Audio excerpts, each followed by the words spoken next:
Assalamualaikum warahmatullahi wabarakatuh. Halo, berjumpa lagi dengan saya Master Regi. Video kali ini kita akan membahas tentang hipnotis bisakah untuk mengungkap kebohongan. Hipnotis bisakah dipakai untuk mengorek sebuah kasus, seperti kasus Ferdy Sambo. Jangan di skip videonya agar kawan-kawan tidak gagal paham. Let's go.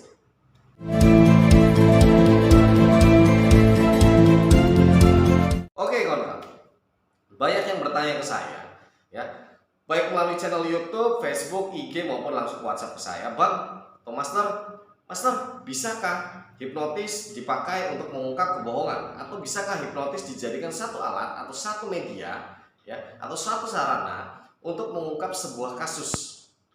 Ya, seperti kasus yang sedang trending saat ini, yaitu kasus Ferdy Sambo. Kalau memang hipnotis bisa, kenapa hipnotis tidak digunakan untuk mengungkap kasus Ferdy Sambo, Bang? Kenapa hipnotis tidak dipakai digunakan untuk menghipnotis Putri Chandrawati yang katanya ada main dengan ABCD? Ya. Kenapa, Bang? Kenapa Abang tidak mengajukan ke Mabes Polri untuk melakukan hal ini? Toh itu kan sebuah hal yang positif. Oke, kawan-kawan. Saya akan menjelaskan di sini secara tuntas, ya. Oke, apakah itu bisa atau tidak? Ya, sebetulnya bisa ya, bisa juga tidak. Bisa ya jika memenuhi unsurnya, bisa tidak jika tidak memenuhi unsurnya. Lalu unsur apa saja yang bisa digunakan dalam hipnosis untuk mengungkap sesuatu hal? Kawan-kawan, dalam dunia hipnosis ada yang namanya hipnoforensik. Ya, ini khusus ya, bidang khusus dari sebuah ilmu hipnosis namanya hipnoforensik. Tetapi dalam hipnoforensik bukan semerta-merta atau sekonyong-konyong kita menghipnotis subjek, ya, tidur. Lalu orang yang saya sentuh, apakah betul kamu yang membunuh Brigadir Joshua? Contoh ya. Putri Chandrawati, apakah betul kamu ada bermain dengan supir kamu? Tidak seperti itu, kawan-kawan. Ya. Kenapa tidak seperti itu? Ya, karena seperti ini, kawan-kawan. Ya. Sugesti ya, atau hipnosis tidak akan bisa menyentuh beberapa hal dalam diri subjek yang kita hipnosis.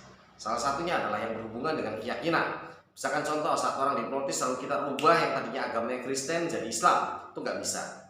Ya. Kalaupun bisa, hanya bersifat sementara. Lalu yang kedua, jika sugesti yang kita sampaikan itu berbahaya menurut dirinya.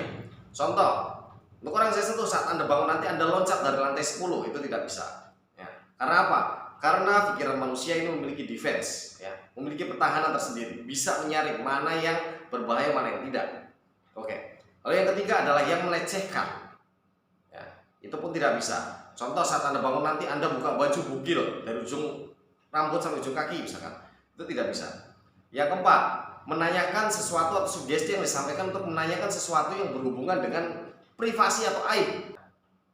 Yang kelima adalah, atau sugesti yang disampaikan adalah sugesti-sugesti yang untuk menanyakan sesuatu rahasia yang menurut subjeknya itu adalah sesuatu hal yang tidak boleh dia ungkapkan kepada siapapun. Ya. Jadi mau dikorek kayak apa, mau ditanya kayak apa, dia nggak akan mengakuinya. Namun dalam sebuah metode hipnosis, ya, ada salah satu cara, ya, untuk kita bisa mendekati hal itu. Ya, contoh tadi. Jadi kita tidak menanyakan secara langsung apakah Anda yang membunuh Brigadir Joshua, tidak. Dalam metode hipnotis, ya, ada yang namanya teknik age regression atau memundurkan memori ke masa lalu. Jadi kita akan urut step by step dari misalkan kejadian Brigadir Joshua ini sebulan yang lalu. Kita akan mundur ke 2 bulan yang lalu di memori subjek, di memori orang yang kita hipnotis ini 2 bulan yang lalu. Lalu dari 2 bulan yang lalu ini kita mundur perlahan-lahan sampai ke hari ini. Namun di situ kita tidak menanyakan sedikit pun tentang apakah Anda membunuh Brigadir Joshua. Ya, tidak. Atau apakah Anda ada bermain dengan supir Anda. Tidak. Tetapi kita akan melihat rekam jejak perjalanan dia selama 2 bulan belakangan ini. Ya, dengan begitu, dia tidak akan merasa diintimidasi untuk menjawab semua pertanyaan yang berkenaan dengan privasinya atau rahasianya. Nanti pasti di satu momen ketika ada sesuatu hal, ya, yang menurut dia tidak boleh berbicara, maka itu bisa menjadi sebuah acuan. Ya. Ingat, hanya menjadi sebuah acuan, bukan menjadi sebuah alat bukti. Karena sampai saat ini, walaupun hipnosis sering dipakai untuk mengungkap sebuah kasus, tetapi bukan dijadikan sebuah alat bukti. Ya. Karena hipnotis ini adalah non-akademik, Jadi tidak bisa dijadikan alat bukti dalam sebuah kasus. Tidak bisa. Tetapi hipnosis hanya mencari acuan. Contoh misalkan ya, kita mengungkap satu kasus pembunuhan yang terjadi seminggu yang lalu. Maka kita akan coba mundur ya, memundurkan memori subjek ke 2 minggu sebelumnya. Maka dari 2 minggu sebelumnya kita seolah-olah bertanya kepada subjek, kamu minggu ini ngapain nih ya? Oke, dia cerita bla bla bla bla bla, lalu besoknya kita tanya lagi ya gitu. Oke, kamu setelah hari Senin nih ngapain nih? Nah, jadi kita menggiring dia untuk bercerita, hari ini ngapain, besok ngapain, lusa ngapain, 3 hari kemudian ngapain. Nah, ketika nanti sampai di satu hari kejadian dia membunuh ya, biasanya yang terjadi, dia tidak akan berbicara apa-apa di situ. Dia tidak akan mengungkapkan apa-apa. Karena apa? Karena menurut dia hal itu adalah sebuah rahasia privasi yang tidak boleh dia ungkap. Dan di situ otomatis itu bisa menjadi acuan kita, ada apa dan kenapa dia tidak mau mengungkapkan di hari itu. Sedangkan hari itu adalah tanggal yang sama, hari yang sama di mana kejadian pembunuhan itu berlangsung. Artinya apa? Ini menjadi tolak ukur, ini artinya menjadi barometer, acuan atau tolak ukur polisi untuk mengungkap sebuah kasus. Berarti di hari itulah kejadiannya, ya kurang lebihnya, dan di hari itulah ya momen-momen pentingnya. Dan biasanya ini juga digunakan dalam mencari alat bukti. Misalkan contoh ya, kita giring lagi ke hari-hari berikutnya. Nanti mungkin dia akan bercerita dia pergi ke sungai ya. Nah, mungkin dia tidak akan mengungkapkan bahwa dia membuang pisaunya, membuang senapannya di sungai itu. Tetapi itu bisa menjadi acuan polisi bahwa dia datang ke sungai A. Artinya apa? Ada kemungkinan dia membuang alat bukti di sungai tersebut. Dan disitulah nanti polisi akan menjadi acuan untuk mencari di sekitar wilayah yang dia sebutkan tadi. Walaupun subjek yang kita hipnotis atau TSK ini tidak bilang secara langsung bahwa dia membuang alat buktinya di situ.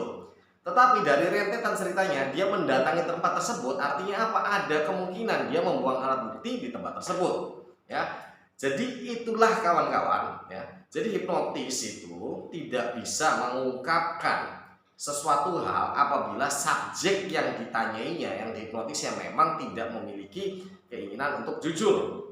Beda cerita. Contoh, misalkan ketika Anda berbohong kepada istri Anda, kepada pasangan Anda, suami Anda, dan Anda takut untuk mengungkapkannya, Anda malu untuk mengungkapkannya, Anda bingung cara untuk mengungkapkannya seperti apa. Namun dalam hati kecil Anda, ya, Anda ingin jujur, tetapi tidak tahu caranya seperti apa. Nah, hal ini baru bisa diungkap dengan hipnosis. Karena apa? Anda masih memiliki rasa keinginan untuk jujur, namun Anda tidak tahu cara memulainya. Hipnosis bisa membantu mengungkapkan itu.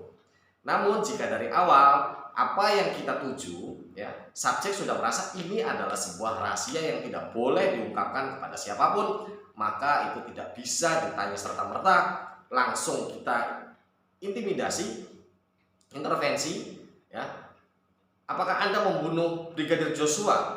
Nah, itu tidak seperti itu ya. Mekanismenya jadi seperti tadi yang saya jelaskan.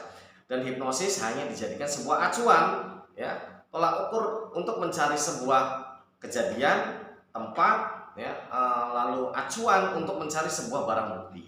Ya, karena itu sangat membantu sekali pihak polisian. Jadi bukan untuk dijadikan sebuah alat buktinya. Jadi mudah-mudahan apa yang saya sampaikan kawan-kawan ini bisa paham ya, agar tidak gagal paham ya. Mungkin ada yang bertanya, loh kok di Uya-Kuya bisa? Perlu dilihat kawan-kawan. Coba kawan-kawan putar ulang videonya Uya-Kuya. Sebelum dihipnotis, Uya-Kuya bertanya dulu, mau ya, saya tanya mau ya, mengizinkan ya, bla bla bla dan sebagainya. Ya kan? Artinya apa? Sudah ada persetujuan dan dia mau. Nah, dan ketika dihipnotis pun tidak semua pertanyaan yang ditanyakan Uya-Kuya dijawab oleh subjeknya. Coba tonton lagi videonya. Pasti ada beberapa pertanyaan yang tidak dijawab karena yang tidak ingin dia jawab. Ya, coba deh tonton lagi biar tidak gagal paham. Ya, jadi jangan gagal paham kawan-kawan ya, bahwa hipnosis itu bisa seperti apa yang kawan-kawan pikirkan. Bisa, namun literaturnya, mekanismenya, manfaatnya tidak 100% seperti yang kawan-kawan kira. Ya, mudah-mudahan apa yang saya sampaikan bisa bermanfaat dan kawan-kawan bisa teredukasi dengan apa yang saya berikan ini, bijak, smart dalam menyikapi sebuah berita. Mudah-mudahan saya doakan juga kasus yang bergulir saat ini segera terselesaikan dengan baik. Dan apabila dibutuhkan, saya siap membantu Polri dalam mengungkap kasus ini. Saya Master Regi, see you.